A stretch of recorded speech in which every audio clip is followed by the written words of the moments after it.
ನನ್ನ ತಂಗಿ ಬರ್ಡೇ ಇತ್ತು ರೀ. ಅದರಲ್ಲೇ ನನ್ನ ಮಗಳು ಫೀಲಿಂಗು ಅವಳದೇ ಬರ್ಡೇ ಅನ್ನೋ ಥರ ಅವಳೇ ಕೇಕ್ ಕಟ್ ಮಾಡಿ ತಿನ್ನಿಸ್ತಾಯಿದ್ಲು. ಆ್ಯಕ್ಚುಲಿ ನಮ್ಮ ಚಿಕ್ಕಪ್ಪಗೆ ನಮ್ಮ ತಮ್ಮಗೆ ವೆಯ್ಟ್ ಮಾಡ್ತಾಯಿದ್ವಿ ನಾವು ಬರ್ಡೇ ಸೆಲೆಬ್ರೇಷನಿಗೆ ಅಂತಲೇ ಬರ್ತೀನಿ ಅಂತ ಹೇಳಿದರು. ಇವಳು ಮಾಡೋದಕ್ಕೆ ಹ್ಯಾಪಿ ಅಮ್ಮ ಕಟ್ ಮಾಡೋಣ ತಿನ್ನೋಣ ಕೇಕ್ನೇ ಅಂತಂದೇಳಿ ಹೇಳೋದಕ್ಕೆ ಪದೇ ಪದೇ ಹೇಳೋದಕ್ಕೆ ಅವಳಿಗೋಸ್ಕರ ನಾವು ಎಲ್ಲ ರೆಡಿಯಾಗಿ ಅವಳು ರೆಡಿಯಾಗಿ ಕೇಕ್ ಕಟ್ ಮಾಡ್ತಾಯಿದ್ಲು. ಅವ್ರು ಬರೋಕ್ಕಿಂತ ಮುಂಚೆನೇ ಕೇಕ್ ಕಟ್ ಮಾಡಿಬಿಟ್ಟಿದ್ವಿ. ಅವಳಿಗೋಸ್ಕರನೇ ಗೊಂಬೆಗೋಸ್ಕರನೇ ಮಾಡಿದ್ವಿ.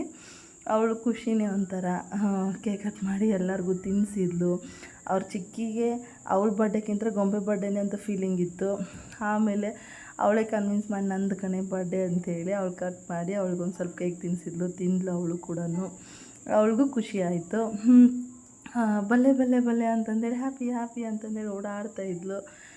ಮಮ್ಮಿಗೆ ಸ್ವಲ್ಪ ಕೇಕ್ ತಿನ್ನಿಸಿದ್ಲು. ಆದರೂ ಕೂಡ ನಂದೇ ಬರ್ಡೇ ಅಂತೇಳಿ ಅವ್ರ ಅಜ್ಜಿಗೆ ಕೇಕ್ ತಿನ್ನಿಸಿ ಫೋಟೋ ತೆಗಿ ಮಮ್ಮಿ ಫೋಟೋ ತೆಗಿ ಅಂತ ಹೇಳ್ತಾಯಿದ್ಲು. ಫೋಟೋ ತೆಗೆದೆ.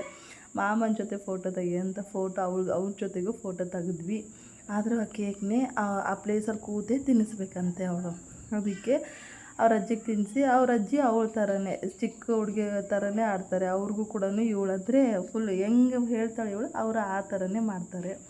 ಫುಲ್ಲೆಲ್ಲ ಕೇಕ್ ತಿಂದಳು. ಒಂದು ಕೇಕ್ ಅಂತೂ ಫಿನಿಷ್ ಮಾಡಿ ಮತ್ತು ಅವ್ರ ಅಜ್ಜಿ ಹೊರಗಡೆ ಕೂತಿದ್ರು ಸೆಕೆ ಅಂಥೇಳಿ ಅಲ್ಲಿನೂ ತೊಗೊಂಡೋಗಿ ಅಲ್ಲಿ ಕೇಕ್ ಕಟ್ ಮಾಡಿ ಅವ್ರ ಅಜ್ಜಿ ಎಲ್ಲಿರ್ತಾರೆ ಅಲ್ಲಿ ತಿನ್ನಿಸೋದು. ಅವ್ರ ಮಾಮ ಫುಲ್ಲು ಫೋಟೋ ಎಲ್ಲ ತೆಗೆಸ್ಕೊಡೋ ಕೂತಿದ್ರು. ಆಮೇಲೆ ವೆಯ್ಟ್ ಮಾಡ್ತಾಯಿದ್ವಲ್ಲ ನಮ್ಮ ತಮ್ಮ ಬಂದರು, ನಮ್ಮ ಚಿಕ್ಕಪ್ಪನ ಮಕ್ಕಳು ಬಂದು ಆಮೇಲೆ ಚಿಕ್ಕಪ್ಪ ಕೂಡ ಬಂದರು. ಕೇಕ್ ತೊಗೊಂಡು ಬಂದಿದ್ದರು. ಅವರು ಡ್ಯೂಟಿ ಮುಗಿಸ್ಕೊಂಡು ಹಿಂಗೆ ಬಂದಿದ್ದರು. ಫ್ರೆಶ್ ಅಪ್ ಆಗಿ ಕೂತರು ಸುಪ್ರಿಯ ಜೊತೆಗೆ. ಅವಳ ಜೊತೆಗೆ ಅವರು ಚಿಕ್ಕ ಹುಡುಗ ಥರ ಗೊಂಬೆ ಹ್ಯಾಪಿ ಅಂತ ಇದ್ದರು. ಅವಳಿಗೆ ಕೇಕ್ ತಿನ್ನಿಸ್ಬಿಟ್ಟು ಸೆಲೆಬ್ರೇಟ್ ಮಾಡಿ ತಮ್ಮಗಳು ಕೂಡ ಕೇಕ್ ತಿನ್ನಿಸಿದ್ರು.